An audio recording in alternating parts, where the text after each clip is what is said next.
Okay, so here I am marrying the motor portion with the upper, I don't know what to call it honestly, the drivetrain, the transfer case. But as essentially this hole right here is the only one that lines up with an original, relatively decent casting hole with threads, and every other one has a nut on the inside to lock this baby together and make it nice and solid. I have propped it up in this manner so that I have gravity on my side. I drilled a hole in a board for the nose, supported everything else, and I'm going to start locking it down. Interesting aspects. Evidently, if you don't have a use for a hole, stick a grommet in it. Same thing with this one up here in the front that has a switch on it on older models, apparently.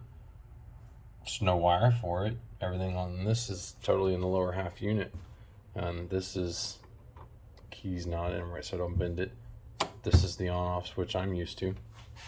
I need to replace the end on the plug. It's been missing a ground since I got it. But I am in the process of bolting it back together, and then here in the next portion of this video it will be back on the frame. Okay, here she is back on the frame.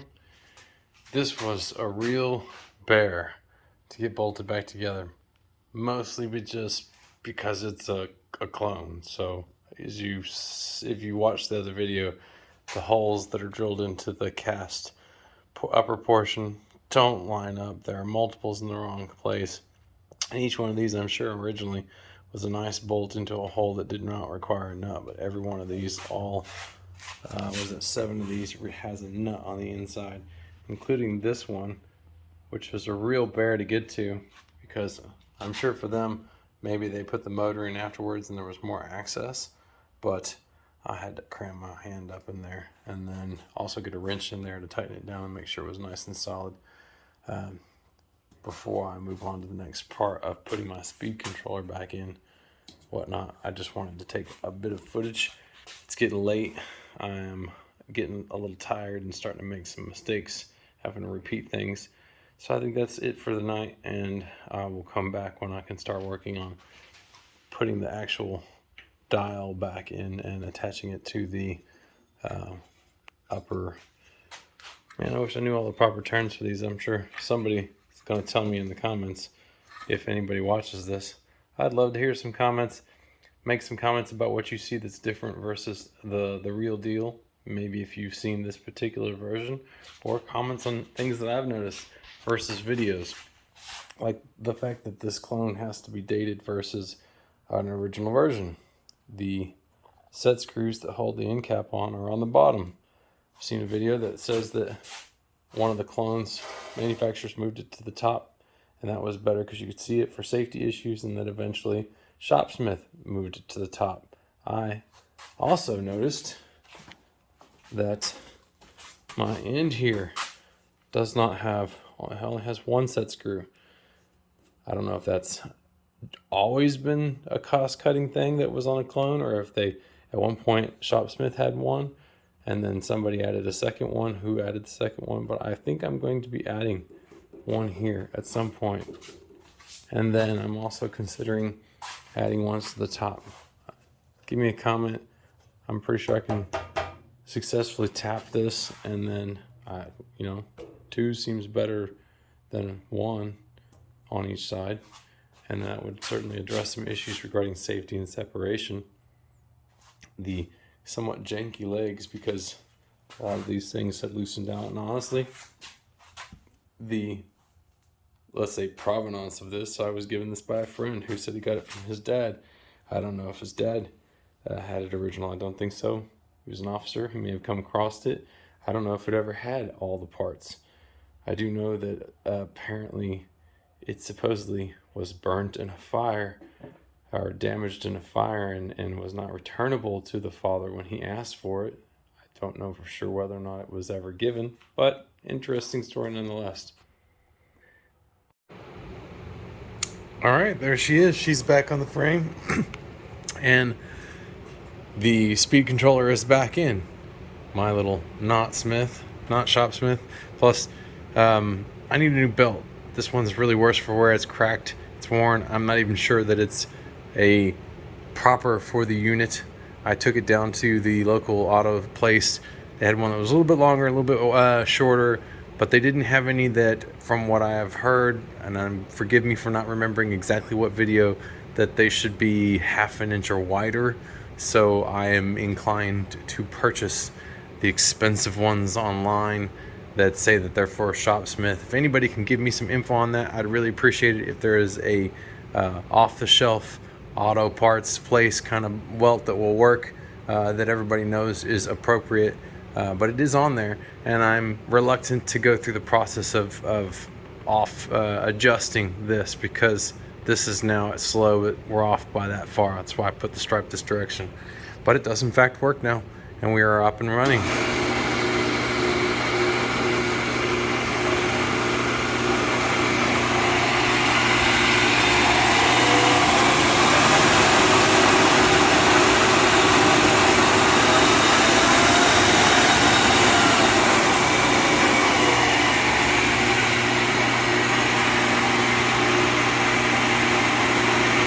I am extremely happy.